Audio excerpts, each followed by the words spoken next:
अस्सलामु अलैकुम रहमतुल्लाहि व बरकातुहू। नाजरीन, अलसफ़ा कोकणी न्यूज़ चॅनलवर आपल्या सगळ्याचं तहेदिलशी इस्तकबाल है आणि मी आहे आपलं होस्ट मुख्तार सुर्वे। नाजरीन, जैसा कि आपल्या अलसफ़ा कोकणी न्यूज़ चॅनलची रिवायत है कि काही ज़रूरी आणि अहम मालूमात आपल्या ह्या न्यूज़ चॅनलच्या जरिये आपल्याला हमेशा द्यायची कोशिश करता। आजची अहम आणि ज़रूरी बात अशी की आपल्या कोकणातनं, चाहे आपलं रत्नागिरी जिल्हा असो, रायगड असो, राजापूर असो, जास्ती तर लोक UAEला आणि दुबईला व्हिजिट विजावर जातात। गेल्या 8-10 दिवसापासून काही आपलं नौजवान व्हिजिटवर जातात किंवा ज्यांनी व्हिजिट घेतल्याने आणि त्यांनी दुबईचं सफर केल्याने तथातनं त्यांना परत केला गेला।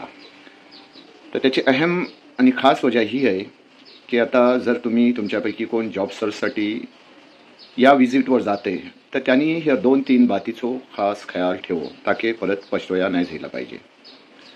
हालिया UAE गव्हर्नमेंटचं जे इकदामात आहात आणि व्हिजिटवर येणाऱ्यासाठी जो शर्त आहात तो ह्यो आहात। पहिली बात, त्याशी रिटर्न तिकीट असला पाहिजे, कन्फर्म रिटर्न तिकीट। सेकंड, की त्याशी कमतीत कमी 1500 ते 2000 दरम असलं पाहिजे। थर्ड, जर तुम्ही जाणार आहात या ज्याने कोणी तुम्हाला व्हिजिट स्पॉन्सर केली नाही या ज्याच्या घरात तुम्ही राहणार आहात त्याच्या घराचा टेनन्सी कॉन्ट्रॅक्ट, त्याची पासपोर्ट कॉपी, व्हिसा कॉपी आणि टेनन्सी कॉन्ट्रॅक्टच्या संघात जी एक एजारी करून येतं ती हे डॉक्युमेंट तुमची असलं पाहिजे।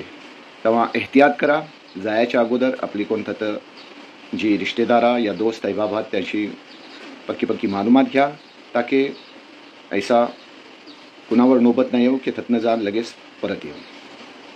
उम्मीद आहे ही मालूमात आपल्या सगळ्यासाठी सूदमंद साबित होईल।